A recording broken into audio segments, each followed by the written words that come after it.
The message arrived late at night, the kind of hour when the house is quiet and your guard is down. I was sitting at my kitchen table, reading glasses slipping down my nose, carefully packing small bottles of sunscreen into zippered bags. Each one had a grandchild's name written in my shaky handwriting. I wanted everything to be perfect. My phone vibrated. It was a text from my son. "You won't be joining us," it read. "My wife prefers to keep this vacation just for her family. You've already done your part by paying." I read it once, then again. For a moment, my breath caught. My hand tightened around the tape dispenser before I realized what I was doing. I let it go. The refrigerator hummed behind me. The clock ticked. Nothing else moved, but something inside me did. Another message followed. "Please don't take it the wrong way, Mom. It's not personal. It's just simpler this way." Simpler. After 3 years of planning, 3 years of saving, 3 years of quiet sacrifice. I had paid for the flights, the beachfront villa, the airport transfers, the excursions. I had worried about soft mattresses for the children and smooth walkways for my daughter-in-law's mother. I thought that was what love looked like. Thinking ahead so no one else had to. Apparently, love had turned me into a line item. I didn't react. Not because I was weak, but because life had already taught me that rushing pain only makes it louder. I placed my phone face down on the table. No reply. No call came after. Not even a thank you. Beside me sat the bag I had packed for myself. 2 sundresses I hadn't worn in years. A lavender candle, my late husband's favorite scent.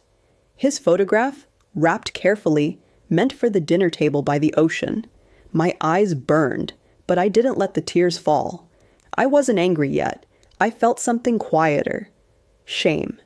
The kind that makes you feel foolish for hoping. I thought about calling my son. I even picked up the phone. But what would I say? Please let me come. A mother who has already given everything does not beg for space. That was when I understood something painful. They hadn't forgotten me. They had decided I was no longer needed. What they didn't realize was this. The trip hadn't truly begun yet. And the money they were counting on was still entirely in my control. The next day felt heavier than the night before. I moved through my house slowly, straightening things that didn't need fixing, touching memories like they might explain something. The silence pressed in from every wall. That afternoon, an email arrived from the travel agency. Final itinerary. I opened it without thinking. Flights, villa check-in, excursions, names, 8 of them. Mine was not there. At first, I just stared. I scrolled back up, then down again, as if my name might appear if I looked hard enough. It didn't. I told myself there had to be another page, a separate booking, something. There wasn't. 8 guests, 8 seats, 8 welcome passes. I was not one of them. They hadn't just told me not to come. They had planned the entire vacation without me from the beginning. That evening, my daughter-in-law called. Not my son. Her voice was bright, almost rehearsed. She talked about packing, about excitement, about how the kids couldn't wait.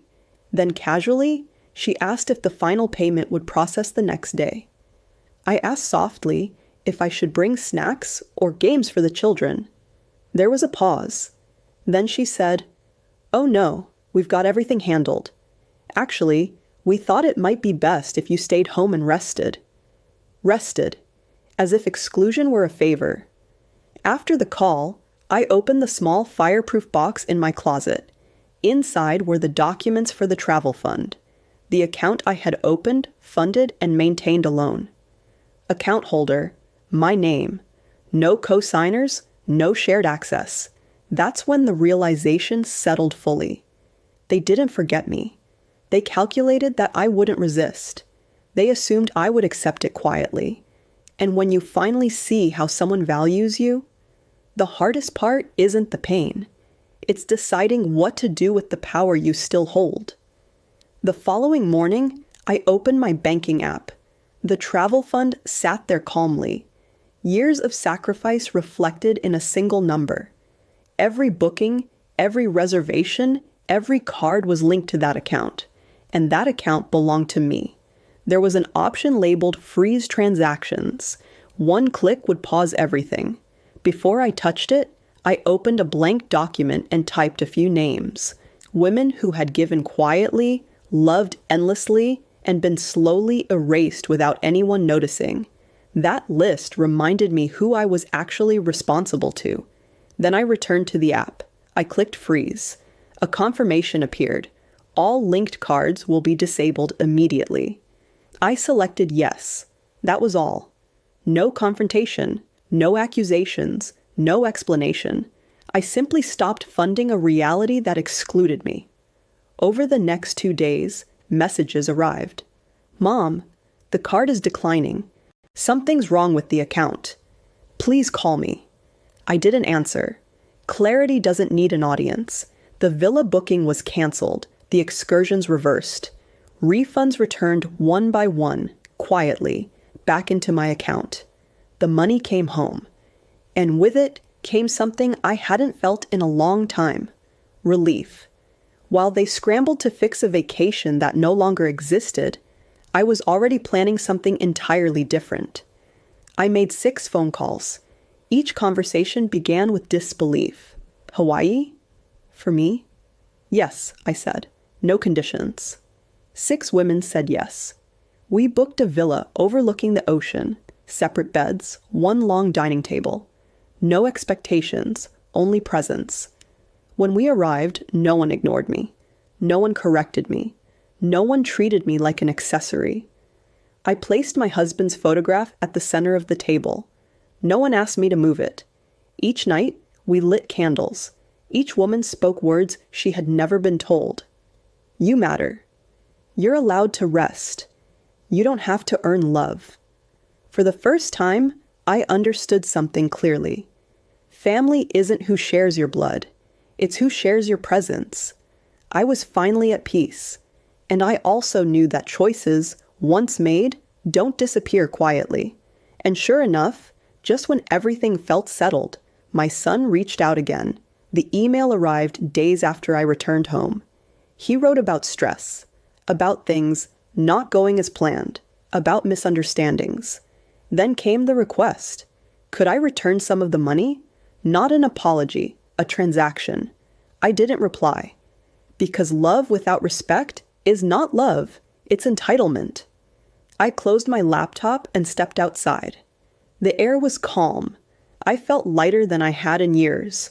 I wasn't angry. I was free. Free from begging for space. Free from earning affection. Free from funding my own exclusion. And if you've ever given everything only to be sidelined, if you've ever stayed quiet to keep the peace, this space is for voices like yours. You're not alone here. Subscribe to the channel for more true stories of dignity, strength, and quiet resilience, because being forgotten is not the end of your story.